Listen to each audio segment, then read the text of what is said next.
you're so scared of running into me, why are you running into me?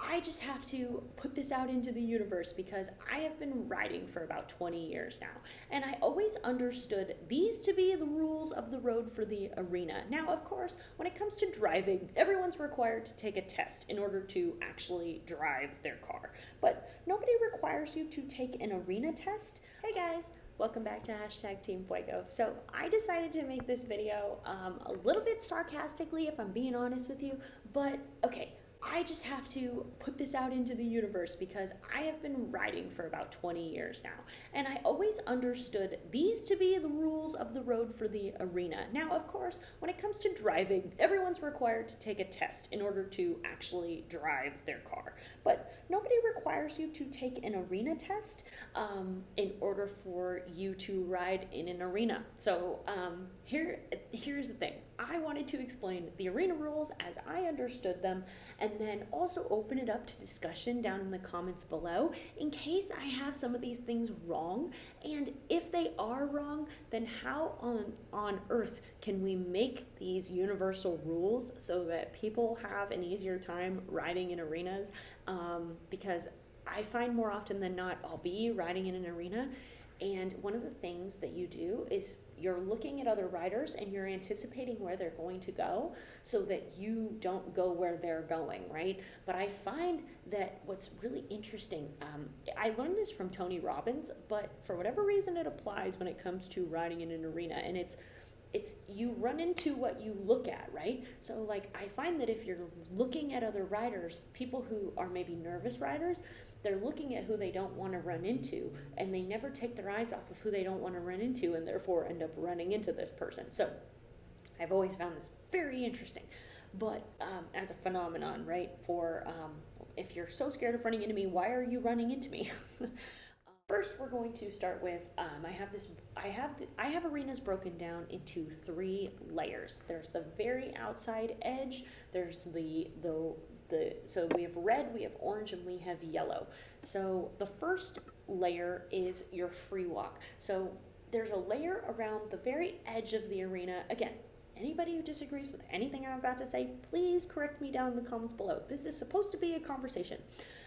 So the outside edge is the free walk zone, meaning that if you're walking around an arena on a loose rein, then you, by definition, are on the very outside edge. So that is the difference, though, between the red zone and the orange zone, because the orange zone is that you're going around, you're working and you're going around the whole arena, but ultimately if there is somebody free walking versus somebody working, the person free walking and not working would go on the very outside edge, and the person who is on the outside, so they're working the whole arena, but they're not free walking, would go to the inside, and ultimately that decision would be made when you're passing them. I also have this diagram does get more complicated as soon as we have multiple people going multiple directions, but for the time being we're just going to stick with big zones, right? So we've got our red zone and our orange zone, and the red zone always goes to the outside, the orange zone goes a step to the inside, but then the most version of the inside would be the circles, which is the inside circle. So if you have 3 horses in the arena, one is walking on the buckle, they would go on the outside edge. They would always stay on the outside edge, and barring them changing direction or doing anything, which ultimately whenever I'm doing that I try really hard not to do that because then you're just in the way.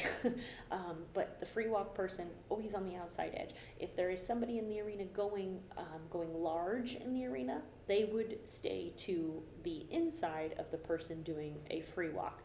And then if there's another person in the arena working on a circle, they would stay to the inside of both of those other people that I just described. And of course, as I said, there would then be, so say you have 2 people free walking and they're both on the outside edge, then they would pass each other like cars. And not the way the British drive, the way Americans drive. Now, again, if I have that wrong, somebody tell me, because this is becoming kind of a thing. But you would pass left shoulder to left shoulder. If there are, say, 2 people free walking on the outside edge, how you would determine where somebody would go Obviously, if there's an easier, like if you're passing someone and there's like you're way to the inside, like I'm not saying you have to move all the way to the outside, but what I'm saying is if everyone's following the rules of the road or the rules of the arena, then ultimately if you have two people free walking, they're going opposite directions, they'd both know they're supposed to be on the outside edge, and they would pass left to left, maintaining the rules of the road when it comes to arena etiquette. I don't even know what to call this. It's just arena common sense at this point. But the same would apply. So say you have 4 horses in this scenario, and you have 2 people passing in the free walk category, so they're going to pass left to left on the very outside. And say you have 2 more horses going large around, this is going to be a big arena at this point, but you have 2 more horses working large in the arena, and they would then pass left to left, and they would be to the inside of the folks doing free walks. And the same would apply to the inside circle. So say you have 6 horses in this arena, you'd have the free walkers on the outside passing left to left, then you'd have the working large in the orange category passing left to left, and then on the very inside you would have people working on a circle passing left to left. Of course, I don't think people like to be this close, so I think ultimately this is how the chaos ensues, because people start like, they like go in different directions, they scatter like, like if you throw a rock into a beehive. But what also happens when you throw a rock into a beehive? It's pandemonium, and the organization goes out the window. So if we were all following the same rules, which I don't actually care what they are, please tell me what they are if I don't know them. But if we were all following the same rules, then ultimately we wouldn't have to be throwing a rock into any sort of beehive, because it would just be known. And I've just had a couple of situations recently where there was like a path of least resistance for passing certain people. And when people are afraid of riding, it tends to create some really bad decisions when they were totally safe and totally fine where they were, and then they make a crazy decision because they're fearful of being in the way of somebody else, and makes for the rock in the beehive situation. So again, if I have this wrong, please, somebody tell me down below. But if I have this right, also, please tell me down below.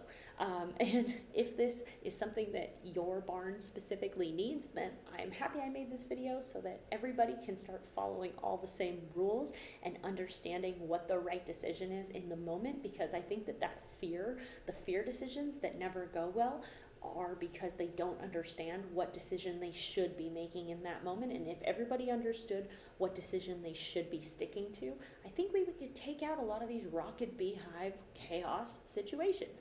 But let me know what you think, and I'll see you on the next one.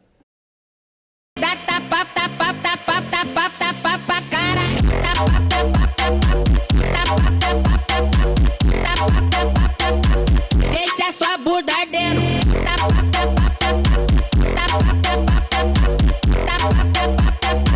Deixa sua bunda ardendo. Toma sua safada, fica sua safada.